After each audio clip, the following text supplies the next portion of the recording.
You're listening to Girls with Grafts, a burn community podcast created by Phoenix Society for Burn Survivors, a leading nonprofit dedicated to supporting the burn community. In this podcast, we'll talk with burn survivors, share resources to help with supporting and improving burn recovery, and discuss how to prevent burn injuries. Here are your hosts, burn survivors and Phoenix Society's marketing team, Amber Wilcox and Rachel Kudlak.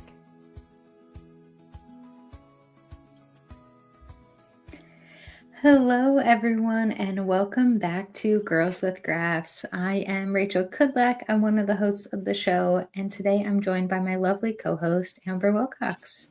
Good morning. How are you today? I'm doing well. I am so excited for today's episode. I know we probably say this on every episode, but still can't believe we're in season 7, and we still have new topics and new guests that we can come to have on the show. Yes, always very exciting to have new guests on the show. And today's podcast is actually powered by Buses by the Beach. Buses by the Beach is a community of VW bus enthusiasts based in West Michigan. They come together to camp, host amazing events, and raise funds for the Phoenix Society. And mark your calendars for the Bus Boo 2025. Sounds super exciting. Happening October 3rd through the 5th in Door, Michigan, which we want to thank them for their continued support. That sounds like such a fun event. I'm excited for them. Yes, no, it gets a perfect way to kind of kick off the Halloween season. And yeah, like you said, we really appreciate their longtime support of Phoenix Society. And without further ado, let's introduce today's guest. So today we are welcoming on Cathy Marie Morton. So at the age of 4 years old, she survived 3rd-degree burns on over 80% of her body, enduring 19 graft operations.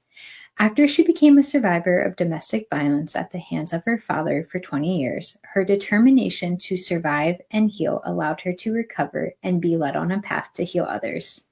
She became a Reiki master, life force harmonizer, and emotional alchemy specialist. She merged her metaphysical knowledge and survivor stories in her book, A Healer Forged in Fire. So welcome on the show, Cathy. We're so happy to have you. Hi, you guys. Thank you for having me. I'm so excited to be here with you guys. Well, we're very excited to have you. I think as we start in the beginning of our podcast, we're always asking our guests to tell us a little bit more about surviving a burn injury and navigating in your case, the abuse that you endured. So if it's okay with you, can we start there? Absolutely. Yes. Well, like you mentioned, Rachel, when I was 4, I was in the fire. But the fire happened on a carnival. My family is a multi-generational carnival family. And it was a propane explosion in a popcorn stand that erupted. There were lots of people that were burned, and 5 people died as a result of this fire.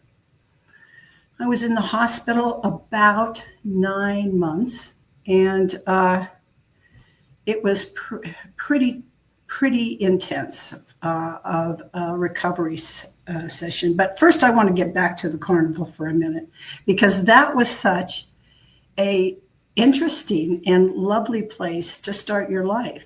So I went from this world of action and sound and excitement and color, lots of color, into the world of the hospital, whiteness. And and that was a big shift and lots of pain. I think I died a couple of times.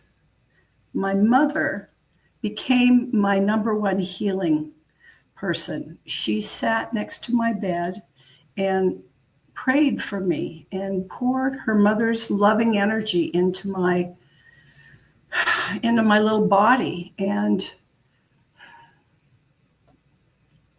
she would watch every day my vitals go up.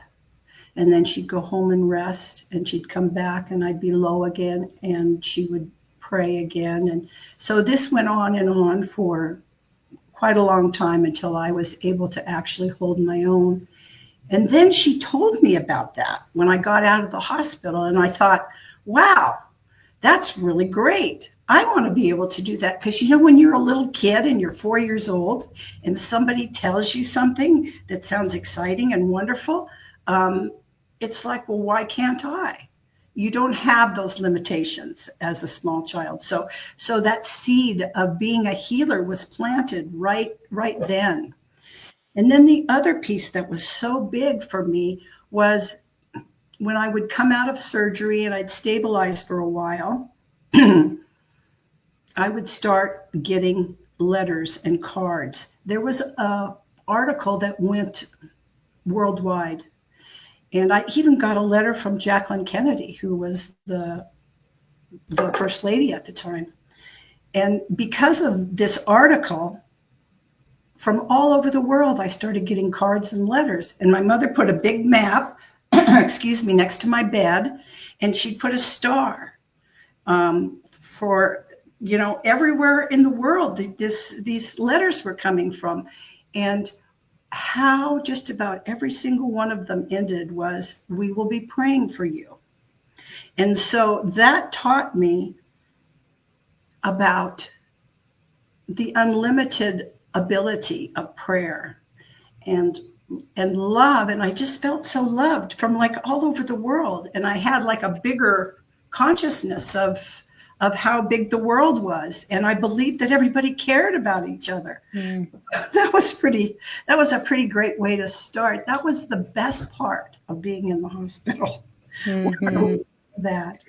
No, I love that map idea too. It's so fun to kind of, especially like you said, you're little, you are thinking and feeling like the whole world is coming around to support you. And I just think, it really shows how, big our community can be, especially when you're thinking about, you got a letter from the former first lady and, even just, average folks nearby who are reaching out and trying to show you their support. So, yeah. Obviously your injury happened when you were 4.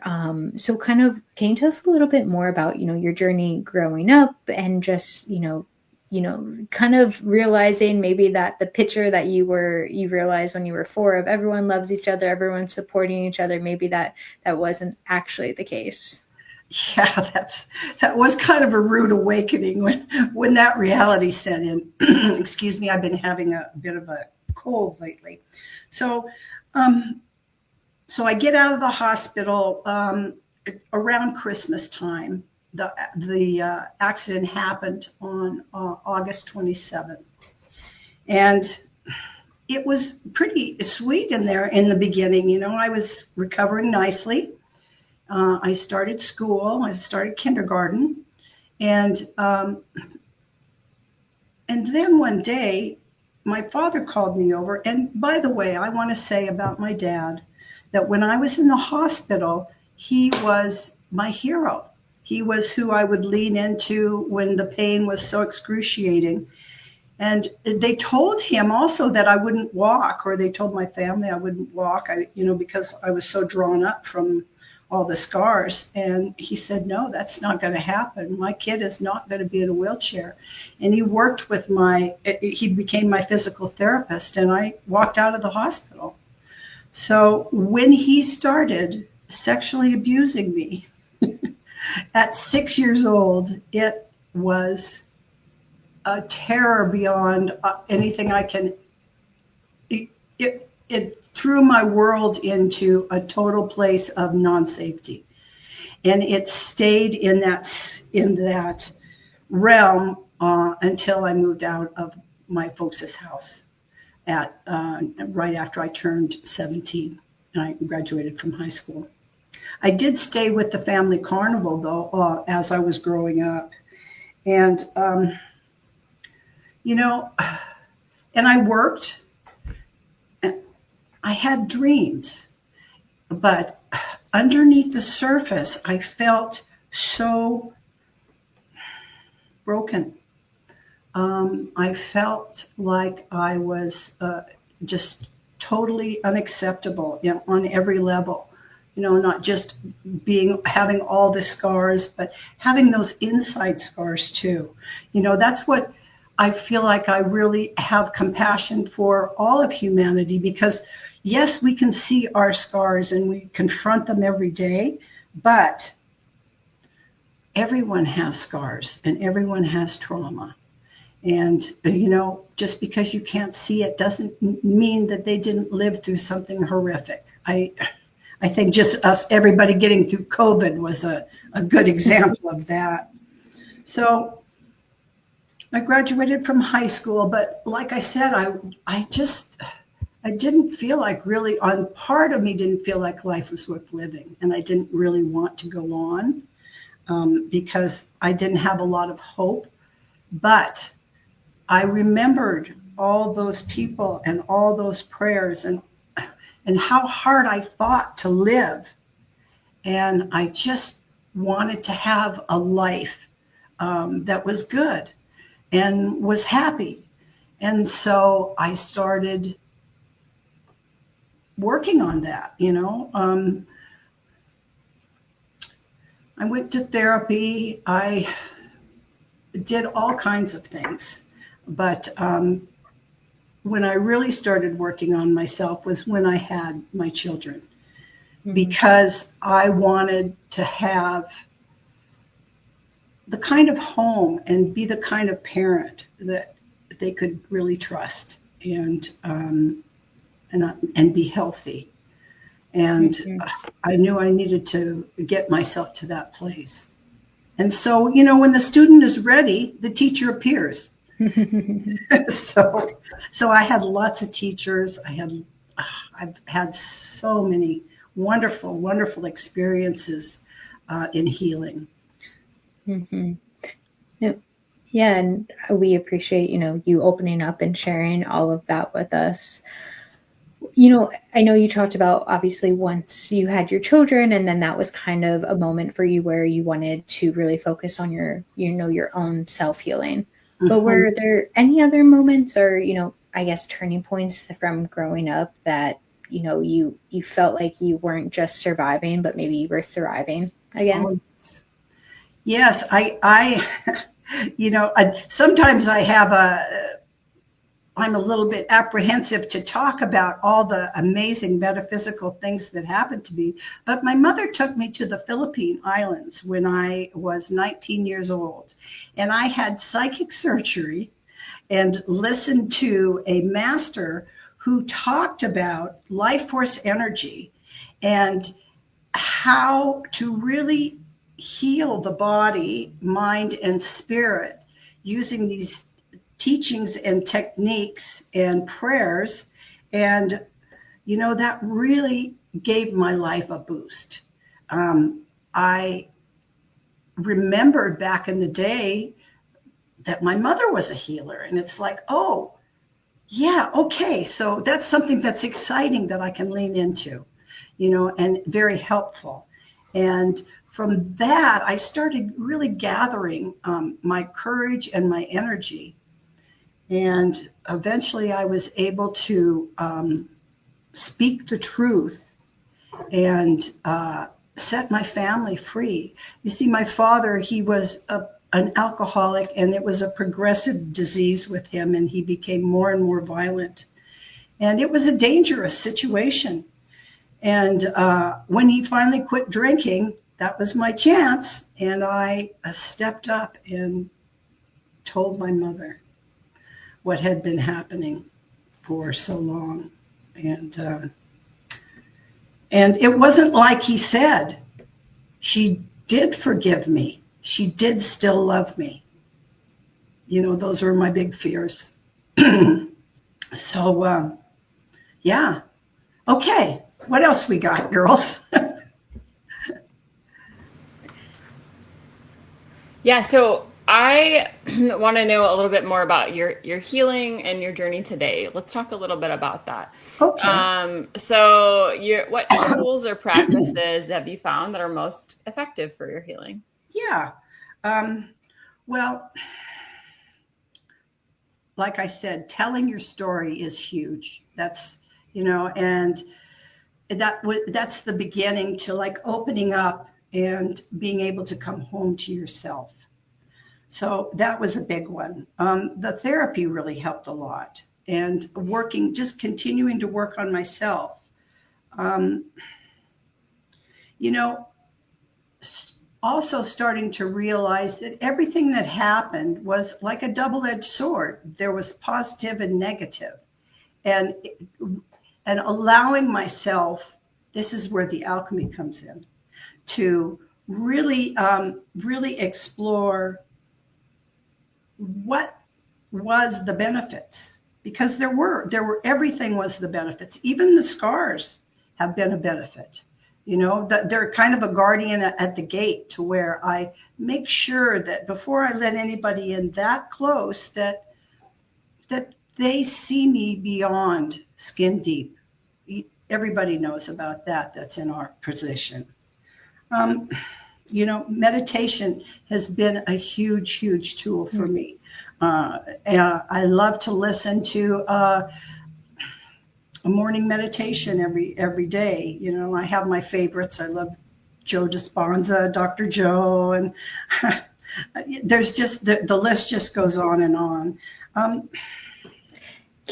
And Cathy, sorry, just to interrupt, can you tell us a little bit more about just Reiki and alchemy, and just kind of what those are for maybe our listeners who are unfamiliar? Yes. Well, Reiki is life force energy.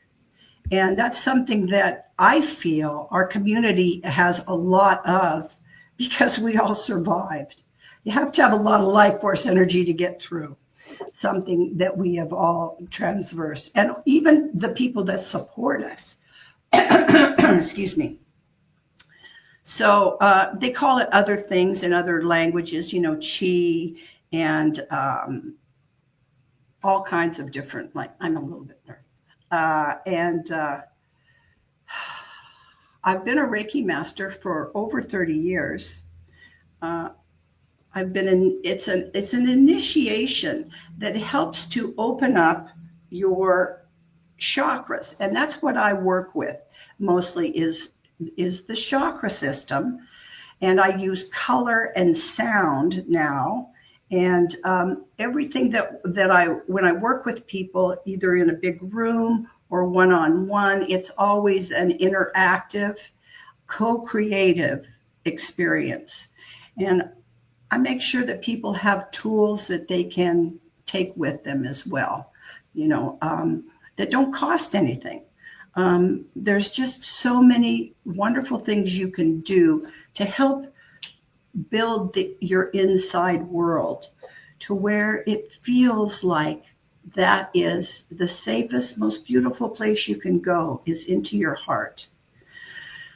And expand that out. That's really what it's about, is just clearing and balancing and expanding your energy out and sharing.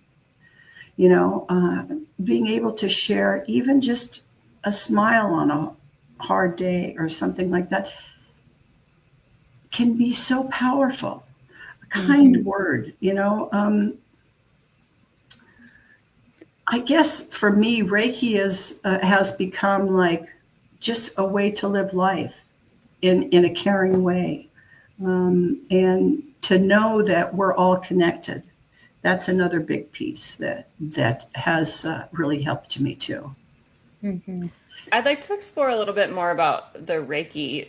Can you explain like what that process is for someone who maybe have not done it before or might be interested in it? Okay, so there's levels 1, 2, and mastery. And the level 1 Reiki has to do with teaching people and hands-on. And there's specific hand positions that activate the chakra system and is a natural flow. Level 2 has to do with distance, just like when I was talking about receiving all those letters and prayers from all over the world. Those touched me in a distant way. We can do this also, and that's the level 2. And so all these are like transmissions and learnings that I pass on. And as a receiver, what that feels like when someone is sharing their Reiki energy with you is it feels like warmth and flow. And what the person is feeling for, or what I feel for, is, is there motion? Is it cold? Is it spiky? Is the energy spiky coming off of different places on somebody's body? We have, this is the Holy Grail. We are so lucky to have bodies. We matter because we're made of matter. But we think this is so solid, but in reality, it's not. We're mostly water and air and love. That is the highest frequency. And that's what we're really working on, is getting ourselves cleared, cleaning our house, and bringing in those higher frequencies. And when I start working with people, I get information about maybe their past, or, I'm just open. And I'm open because I've worked on myself so much that it's pretty quiet inside. So does that answer your question pretty good? Yeah, okay. I think so. Okay. Yeah. And Cathy, can you talk a little bit about, you talked about how you've worked so much on yourself and learning, to be present in your mind and body. Mm-hmm. Can you just talk a little bit more about, how you began that process, or I guess tips for other survivors who are listening, who, are interested in, maybe it's Reiki or even just meditation, and like how to, I guess, feel and be present in your own body, especially after a burn injury? Certainly. And that's the big thing. I think when people experience a lot of pain in the body, it's natural not to go into the pain. We go out of the body. We go up and out and get away from it as far as we can and leave just a tiny little bit of our essence hooked in, right? So we want to bring more of that in. And in order to do that, I always like to start with the breath. The breath is, it's everything, really. And just put your feet on the floor and wiggle your toes and try to feel your consciousness utilizing your breath all the way in every place. And this takes practice. And, there's a lot of talk about quieting the mind and all that, and in meditation, and that will come. But it's just like being on a river, the thoughts come and you go, oh, that's interesting. And you let them go. And after you get used to feeling the breath inside of you, then you can put your hands on your heart. I think if we can start with the heart always, and start with a positive emotion that gets your juices flowing, some beautiful thought or memory, or maybe it's music for you, or maybe it's a walk in the woods. Whatever it is that heightens that experience of wanting to be alive is what you want to lean into. Does that make sense? It does, yeah. And for a new survivor who, like I said, is interested in, like meditation or breath work, like what's a really good spot to start? Is that, reaching out and going to like a class or working with someone like you, Cathy, or kind of what would you recommend someone if they want to start, they're listening to this podcast and they want to try this out? What should they do? Well, I would start, I think a beautiful place to start is with a morning meditation. Find something that gets your motor running first thing in the morning. Because when you're waking up out of that state, in between the waking and the sleeping, you're really, you're open. You're open to the opportunity to like start your day in a beautiful way. So, go on YouTube and Google morning meditation. I suggest you check with Joe Dispenza, Dr. Joe Dispenza. He has beautiful morning meditations, and they last about 20 minutes. If you set your clock a little bit early and you do that, that's a great way to start. And you listen, and as you're hearing it, you take it in. You try it on. You breathe, you feel, you put your hands maybe on your belly. It really helps to learn what these energy centers are within the body, and what jewels they hold in each of the places. That's going to be something that I'm going to be teaching when I come, and I'm going to bring beautiful sound bowls too, 7 of them. So everyone will have an experience of the waves hitting your particles. And I'm going to share what I've learned. I'm going to mix it up in those bowls, and I'm going to send it out with love. So I'm excited about that. Yeah, and for our listeners too who don't already know, Cathy is coming to Phoenix World Burn Congress 2025. So that's happening this November. I know you just kind of talked about the sound bowls, but can you tell us a little bit more about what attendees could expect during that session, or if there's anything they should do to prepare as well? Oh, well, I'd love to. Let's see. Well, first of all, you'll have to get up early, but I promise it'll be worth it, because I'm going to get up real early. And you might want to bring a little notebook and a pen. And at the end, you might want to jot down some little notes. I'd also bring your cell phone and turn it off when you're in the room. But I'm going to have some beautiful banners that are really simple and explain the colors and what they stand for, where they are on the body, and what they activate and what they clear. See, that's it. That's what we're working to do. That's where the alchemy comes in, is when you clear these places within these centers, you get the juice. You get to sift through the ashes and get the prize of the lost energy, the lost experience, the missing information, those pieces of you that want to come home.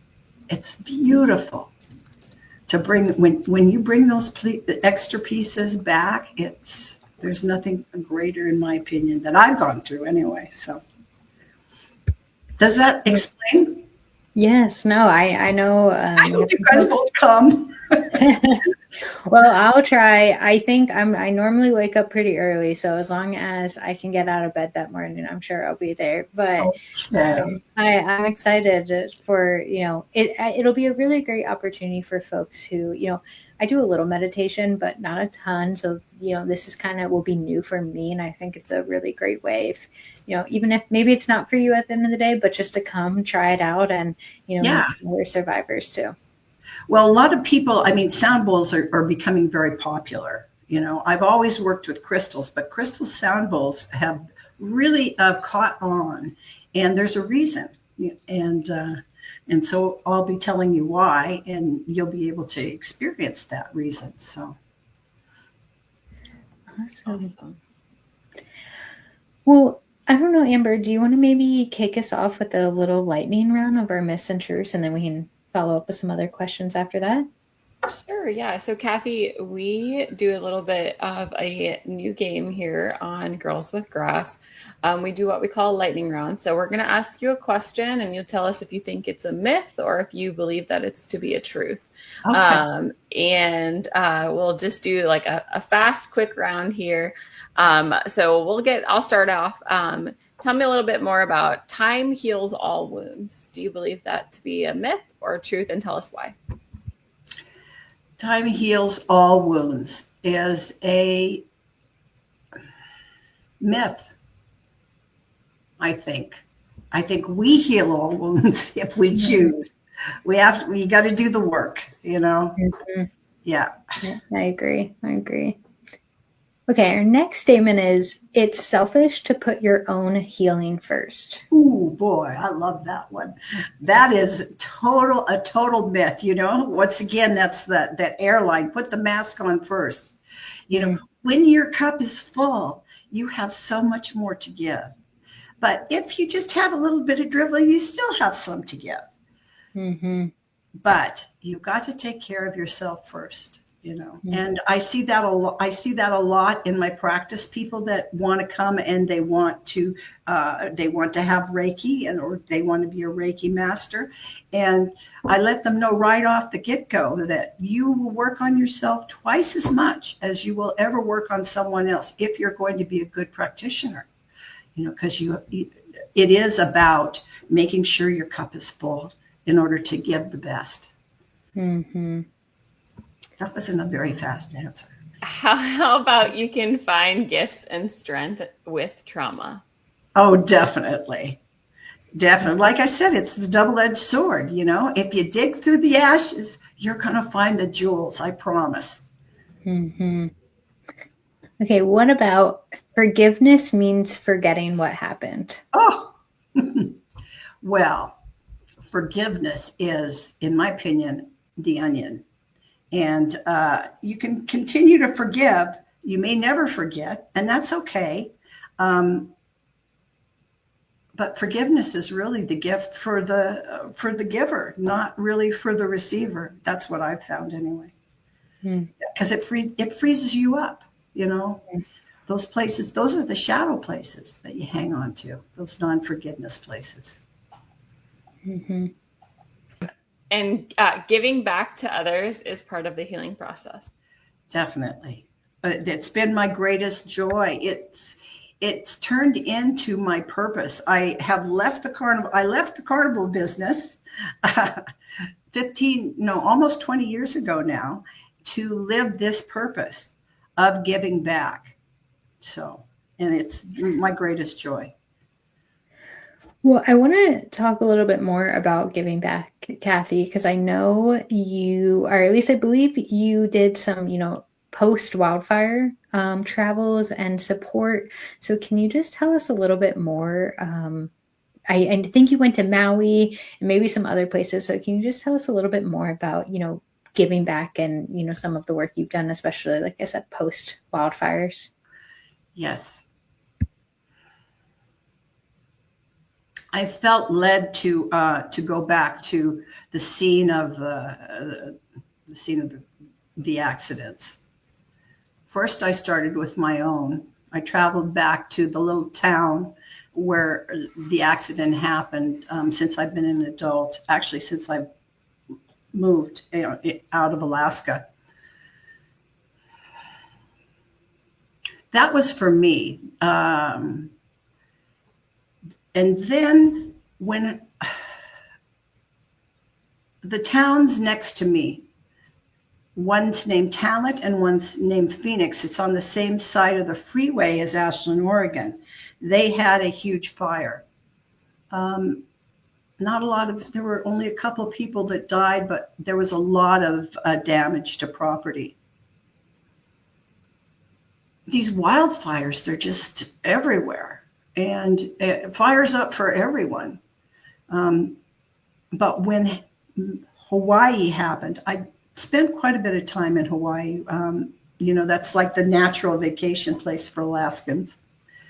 So, and Maui too, especially around Front Street. At the palace and the banyan tree. Everyone who goes to Maui, I believe, has experienced these places. Even more than 9/11, that affected me so deeply. There were hundreds of people that died. They had to choose whether they were going to burn on the land or take their chances in the ocean that was also on fire. A few did survive. I had a friend 6 months after the fire. I was able to get there. I was so deeply affected by that one. So I took a lot of crystal, and crystals transmitting. They're transmitters of light and love and healing. And so all these little crystals, I had bags of them, and I sprinkled them around the tree, the banyan tree, and I put them in the. So I had that experience there around the fire area, and I was so lucky to be able to get down there. There was no one else that was able to get down there except for the people that owned businesses and stuff like that. And my friend had lost a business and a home. But mostly I'm realizing why I went is just to be with the people, the people that survived the fire and are just chop wood, carrying water, taking care of the tourists. And I could just feel how fragile they were, how traumatized they were. And I walked around, and I don't look good in shorts, but I wore them anyway. And short sleeve shirts, and just let them feel what it's like to be around a survivor that has come out and is joyful. And so I did that in Hawaii. I spent about 10 days very close to the fire doing that. And then I went to Alameda last May, not Alameda, Altadena, excuse me. And I went to the fire station that was the most profoundly affected and was central to all the fires that happened there in that Los Angeles area. And I took the firemen, I took them some treats, and I introduced myself, and I told them that I was a member of the Phoenix Society, and I was surprised that they had never heard of the Phoenix Society. So I let them know, I let them know about the world burn, and I gave them contact information. And I don't know, maybe just compassion, thanks. I don't really know why I go, but it feels important, so I go. Yeah, no, I love that. Just you connecting, on a personal level, even if you're not personally or directly affected, but having that, going and visiting and spreading, your love and healing. Why kind of is, not just through that work that you did, in Maui and with the wildfires, but even just your own healing practice. What does it mean, and why is it so important to you to give back to the burn survivor community? Well, it's so important to me to give back to the world, to the burn survivor community, is because of my mother. She's gone now. I took her to the second World Burn Congress that I went to. And she was so impressed and so touched, and she wanted me to work with the community. But I couldn't at that time. I hadn't done enough of my own healing that I felt like I could hold myself authentically and see past everyone's trauma and injury and just love them and hold compassion and hear their stories. And I wasn't able to. That was about 12 years ago that I went to my last world burn.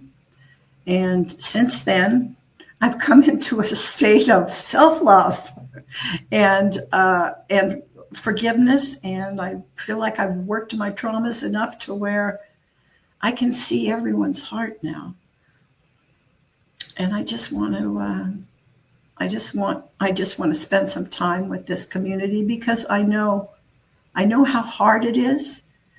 And I'm just so proud. I'm so proud that they were able to beat death like me. Mm-hmm. Yeah, all of you guys. So yeah. So So I I love understand that. that you're speaking at World Burn. Tell us a little bit more about what they can expect. Well, they can expect to get up plenty early. You can show up in your pajamas. I don't even care. And you can expect to, after the session, because this isn't just an inspirational talk, it's a transformational talk. We're So are going they to, participating or is yeah, it going to be yeah, okay? yeah, you'll be participating. You'll learn about meditation. You'll experience the sound bowls, and you'll learn about all of the different energy centers within the body, and we'll work with activating them with the sound bowls. And we will be making some tones. If you feel like it, you can participate as much or as little as you want.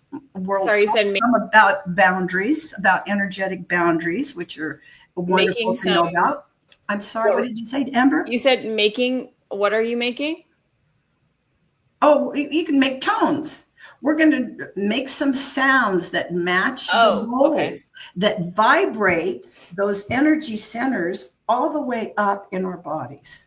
And that's Okay. going to help you to come back into your heart space, which is, what we're really working for. Okay. And then is it going to be like in a chair? Or are you guys going to be on the ground? Like is it a very like kind of like yoga, or is it going to be like what can they expect from the experience? Well, you'll sit in a chair or you'll lay on the floor, or, you'll just get comfortable, make plenty of space for yourself. And maybe bring a little shawl or something so you can feel cozy. We're going to make sure that you feel safe before we do anything, because Awesome. nothing really gets done unless you really feel safe. And that's something that I'm pretty good at, because I've worked hard on feeling safe myself. Yes. Yeah, and so you'll breathe, and you'll hear the tones, and you'll learn the information, and maybe you'll put your hands on these different centers to help you activate them. And you'll maybe make a little rumbling sound that matches the red bowl or the orange bowl or the yellow bowl or the green bowl or the blue bowl or the iolite bowl or or the violet bowl. And they're all beautiful, and they rumble those places within, because like I said, we're not as solid as we think we are. Awesome. Awesome.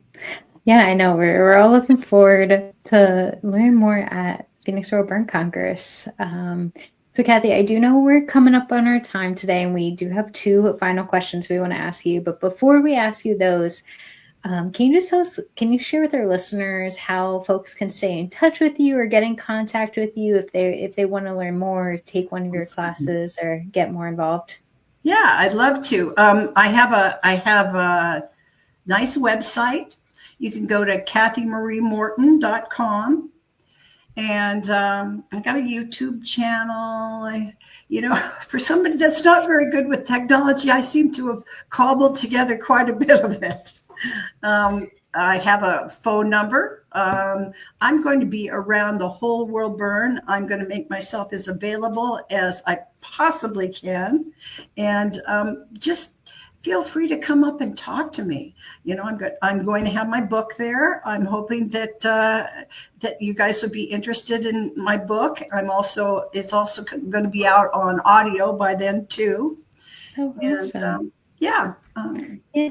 And we'll make sure we have your website, your YouTube channel, and a book link in our show notes as well for our listeners who want to get in touch with you. Yes, and I'm very open to working with everyone and anyone, and yeah, please do reach out. So Awesome. Well, we always ask our guests 2 final questions. So I want to ask you today, what gives you hope when things might feel heavy? what gives me hope?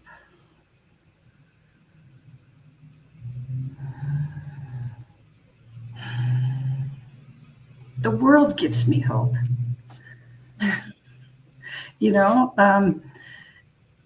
I think we can find the beauty if we look. Mm. That too is the double-edged sword. And my purpose gives me so much hope. I just am so grateful to be in a place where I can be of service now. I love that. I love that. Well, Cathy, it is time for our final question, which is our Phoenix Partner question, today sponsored by Buses by the Beach. So their question is, what do you hope someone listening to your story feels or learns today? Oh, I'm so glad you asked that question. More than anything, I want to say that healing never has to stop. It's never stopped for me. Every year I see improvement in my scars. I have more compassion. I just keep going because, what's more important? It's a limited time, and I want to make a difference. So that's what keeps me going. I love that. What can I ask you guys real quick? What keeps you going? In general, or for the podcast? Well, just answer that question that you asked me. Yeah, I mean, in terms of what keeps me going, it would be my family and my friends. I love my family and my friends so much, and my dog, who's also part of the family. I gotta make sure Remy's included in that, not just humans. But like my best friends and my husband and my dog are just like, they ground me, they keep me going, they give me hope on the bad days, and that I couldn't do without them. Well, you're both beautiful women inside and out. I must say that. How about you, Amber? What keeps you going? Well, I have a beautiful family myself as well. My husband and I have been together for quite some time now. And my son is about to turn 2. So he keeps me going even when I'm tired. I'll tell you that much. So even if I don't want to keep going, he's, mommy, come on. So I have no choice but to be like the Energizer Bunny all day long. So very well. My very kids are about your age by now, and I'm a grandma, so so that's lovely. So you understand. I do understand, and I am blessed with many, many friends too, and I'm so hoping that you guys are going to be a couple of them coming up. Yes, it'll be so good to meet you, Cathy, in just a few weeks. So just a quick another reminder to our listeners, Phoenix World Burn Congress is happening this November. If you aren't registered, you can still sign up and join us. You can join us for Cathy's session, as well as we have like over 40 sessions happening. So make sure you come and attend. But Cathy, we so appreciate you coming on the podcast today. I hope everyone's excited for your session at the conference. And we just appreciate all that you do for the community. Well, thank you. And I sure appreciate you. This has just been a wonderful introduction to my very first podcast. Yes. Thank you, guys. Thanks for being with us Thank today. You. See you at World Burn. See you soon. Bye, everyone. Okay. Thanks so much for tuning in to this episode of Girls with Grafts. If you are enjoying this content, please feel free to rate, subscribe, and leave a review wherever you listen to your podcasts. This helps others find the show, and we greatly appreciate it.